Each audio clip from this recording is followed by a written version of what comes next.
الحمدللہ سلام علی عبادہ الذین اصطفیٰ اما بعد اعوذ باللہ من الشیطان الرجیم بسم اللہ الرحمن الرحیم قل ان کنتم تحبون اللہ فاتبعونی یحببکم اللہ سبحان ربک رب العزة عما یصفون السلام علی المرسلین والحمد للہ رب العالمین اللهم صل على سيدنا محمد وعلى آل سيدنا محمد وبارك وسلم اللهم صل على سيدنا محمد وعلى آل سيدنا محمد وبارك وسلم اللهم صل على سيدنا محمد وعلى آل سيدنا محمد وبارك وسلم قل ان کنتم تحبون اللہ، اے میرے محبوبہ فرما دیجئے لوگوں اگر تم اللہ رب العزت سے محبت کرتے ہو فاتبعونی، تم میری اتباع کرو، یحببکم اللہ، اللہ تعالیٰ تم سے محبت کریں گے۔ گویا انسان نبی علیہ السلام کی اتباع کرنے سے اللہ رب العزت کا محبوب بن جاتا ہے، کیونکہ اللہ رب العزت نے نبی علیہ السلام کو اپنا محبوب بنایا، لہذا ان کی عادات کو جو اپنائے گا وہ اللہ کا محبوب بن جائے گا۔ نبی علیہ السلام کے قول کو حدیث کہتے ہیں اور آپ کی عادت مبارکہ کو آپ کی سنت کہتے ہیں۔ سنت پر جو آدمی چلے، کیا مطلب ہے کہ آپ کی عادات مبارکہ جیسی تھیں ویسی اپنی عادات بنانے کی کوشش کریں، ہر کام اسی طرح کرنے کی کوشش کرے جس طرح سے نبی اسلام نے کام کیا، اس کو اتباع سنت کہتے ہیں۔ اور اس کی برکت سے اللہ رب العزت بندے کو اپنا محبوب بنا لیتے ہیں، اس کو گناہ معاف فرما دیتے ہیں، اس کے اجر کو بڑھا دیتے ہیں۔ انبیاء کرام دنیا میں آتے ہی اس لیے ہیں کہ لوگ اپنی زندگی ان کے مطابق ڈھالیں، بنائیں۔ اس کی مثال آپ یوں سمجھیے تو جیسے ایک آدمی کو کوئی کپڑے کا ڈیزائن پسند ہو اور وہ درزی کو جا کر وہ کپڑا دے کہ بھائی یہ نمونہ ہے اور یہ کپڑا ہے، تم اس کپڑے سے اس نمونے کا مجھے کرتا بنا کر دو۔ اب جب وہ واپس لے گا تو تبھی پسند کرے گا، قبول کرے گا جب کہ اس کا بنا ہوا کپڑا نمونے کے بالکل مطابق، اور اگر نمونے کے مطابق نہیں تو وہ غصے ہوگا کہ آپ نے کیوں کام خراب کیا۔ بس یوں سمجھیے کہ اللہ رب العزت نے اپنے محبوب کو دنیا میں نمونے کے طور پر بھیج دیا اور مخلوق کو بتا دیا کہ دیکھو یہ وہ ہستی ہے جس سے میں محبت کرتا ہوں، اب تم بھی اگر چاہتے ہو کہ میری محبت تمہیں حاصل ہو تو تم ان جیسی اپنی زندگی بناؤ۔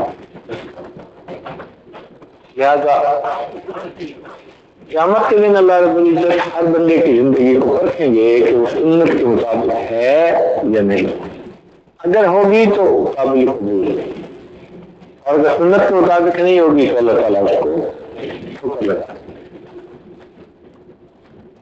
تو لیتے بیٹھے چلتے پھرتے ہر کام ہم نے نبی اسلام کے طریقے کے مطابق،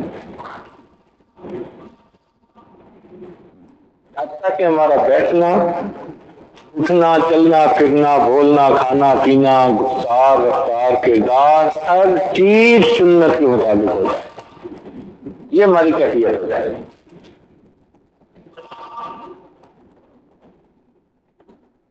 اس کی مثال آپ یوں سمجھیے، انسان کے جسم کے مختلف اعضاء ہیں،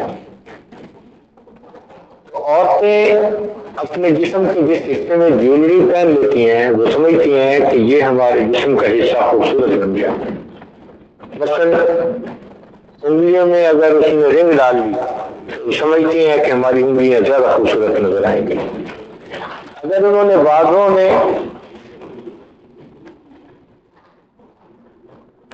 چوڑیاں لے لی سونے کی تو وہ سمجھتی ہیں کہ اب بازو خوبصورت لگیں گے. گلے میں کوئی ہار ڈال دیا سمجھتی ہیں گلا خوبصورت نظر آئے. اسی طرح کانوں میں کوئی زیور ڈال دیا کان خوبصورت. وہ یوں محسوس کرتی ہیں کہ جسم کے جس پر ہم نے زیور سجا لیا وہ زیادہ خوبصورت لگتا ہے. بالکل اسی طرح مومن اپنے جسم کے جس عضو پر نبی اسلام کی سنت کو سجا لیتا ہے اس کا وہ عضو اللہ کی نظر میں محبوب بن جاتا ہے. چنانچہ جس نے جس کی سنت پر عمل کیا مثلا اس میں سر والوں میں کمی کرنی ہے, اب اگر وہ درمیان میں سے مانگ نکالتا ہے سنت کے مطابق تو اب اس کا سر اچھا لگ گیا, اللہ تعالیٰ کی نظر میں پسندیدہ ہو گیا. اگر وہ رات کو سرما ڈالتے ہیں آنکھوں میں آنکھیں پسندیدہ ہو گئی. اگر وہ مسواک کرتا ہے باقاعدگی کے ساتھ تو منہ خوبصورت ہو گیا. اگر وہ اپنے ہاتھ پاؤں اعضاء کو وضو میں دھوتا ہے تو یہ سب اعضاء اللہ کی نظر میں پیارے ہو گئے. اگر اس کا لباس سنت کے مطابق ہے تو اب اس کا لباس اللہ کی نظر میں پیارا ہو گیا. تو سنت کے مطابق ہر کام کرنے سے اس بندے کی ہر چیز اللہ کی نظر میں پیاری ہو جاتی ہے اور اس پر بندے کا اجر ملتا ہے. اس لیے حدیث پاک نے فرمایا کہ ترکت فیکم امرین, میں تمہارے اندر دو چیزوں کو چھوڑ کے جا رہا ہوں. لن تضلوا, تم ہرگز گمراہ نہیں ہوگے, ان تمسکتم بہما, اگر تم نے ان دونوں کو مضبوطی سے پکڑ لیا, کتاب اللہ و سنت نبی, ایک اللہ کی کتاب اور اس کے نبی کی سنت. معلوم ہوا کہ ہمیں نبی اسلام کی سنت کو مضبوطی سے پکڑنا ہے, ہر کام اسی سنت کے مطابق کرنا ہے. پھر دیکھیں اللہ رب العزت کی طرف سے کیسی رحمتیں اور برکتیں آتی ہیں.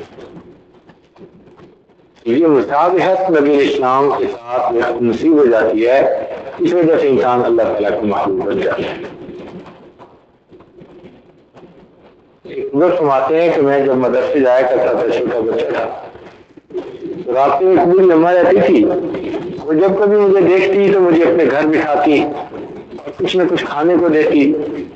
جب واپس آنے لگتا تو روپیہ دو میرے ہاتھ میں بھی دیتی کہ کچھ چیز لے کے کھا لینا, اور بڑی پیار محبت سے واپس کرتی. وہ فرماتے ہیں کہ میں بھی کئی دنوں کے بعد اس کے گھر چلا جاتا. مجھے سمجھ نہ آتی کہ یہ بڑی اماں مجھ سے اتنی محبت کیوں کرتی ہے. کہنے لگے ایک دن میں نے اسے پوچھ لیا, اماں آپ مجھ سے آخر اتنا پیار کیوں کرتی ہے؟ اس بڑھیا کی آنکھوں میں آنسو آ گیا. کہنے لگی بیٹا اس لیے کرتی میں, ایک میرا بیٹا تھا جو جوانی کی عمر میں فوت ہو گیا اور تمہاری شکل بالکل میرے اس بیٹے کے مطابق ہے. جب تم میرے سامنے آتے ہو مجھے اپنا بیٹا یاد آتا ہے. میں اسے بھی کھانا کھلایا کرتی تھی, تو جب میری محبت جوش مارتی ہے تو میں پھر تمہیں اپنے گھر میں بلا کے کھانا کھلاتی ہوں. میں یوں سمجھتی ہوں جیسے میں اپنے اسی بیٹے کو کھانا کھلاتی ہوں. اگر بیٹے سے مشابہت رکھنے والا بچہ بھی ماں کو اچھا لگتا ہے, اسی طرح جو آدمی نبی اسلام کے ساتھ مشابہت اختیار کرے گا اللہ رب العزت قبول فرمائے. اس لیے ہر کام کو سنت کے مطابق کرنے میں ہمارا جسمانی فائدہ بھی ہے, ہمارا روحانی فائدہ بھی ہے. دونوں طرح کے فائدے ہمارے ہیں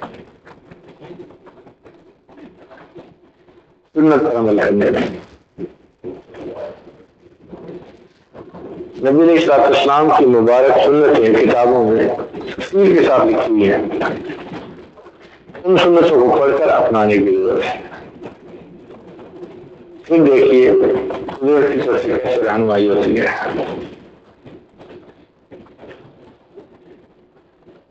آپ نے دیکھا ہوگا دنیا میں لوگ کوئی چیز خریدتے ہیں نا, ان کو برانڈ کا بڑا کئی دفعہ چسکا ہوتا ہے.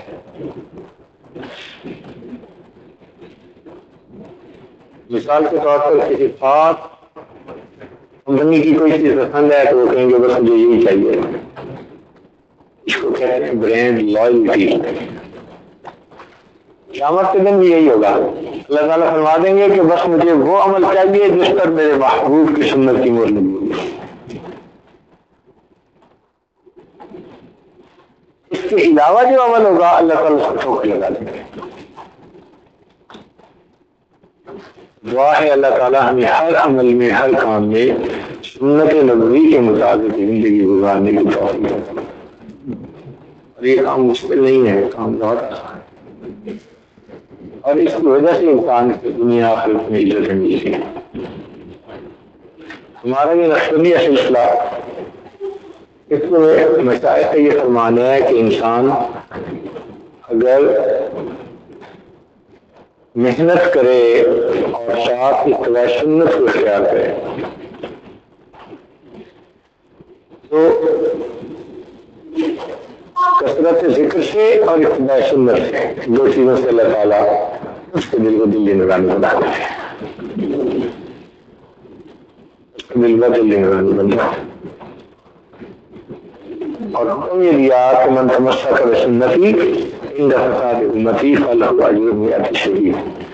جس نے نبی اسلام کی سنت پر عمل کیا ایسے وقت میں جب کہ وہ سنت چھوڑی جا رہی تھی، اس کو 100 شہیدوں کا اجر اور ثواب ملا.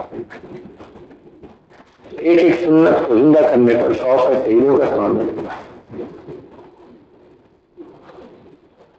اس لیے ہمارے نقشبندیہ سلسلہ میں اتباع سنت کو بہت زور دیتے ہیں. اب یہ باتیں میں رکھتے ہیں کہ کچھ کام تو ایسے ہیں کہ جو ہم نے کرنے ہوتے ہیں. مثلا پانی پینا ہے، بجائے ایک سانس کو پینے کے بہتر نہیں ہے کہ 3 سانس کو سنت کے مطابق پی لیں. پانی تو پینا ہی ہے، سنت کے مطابق پی لیں گے تو مفت آ جائے. کھانا تو کھانا ہی ہے لیکن سنت کے مطابق دعائیں پڑھ کے کھا لیں گے تو ہم مل جائے. اس لیے نبی اسلام کی مبارک سنتوں کو ڈھونڈ ڈھونڈ کے اس پر عمل کرنے کی ضرورت ہے. یہ سب لوگ مراد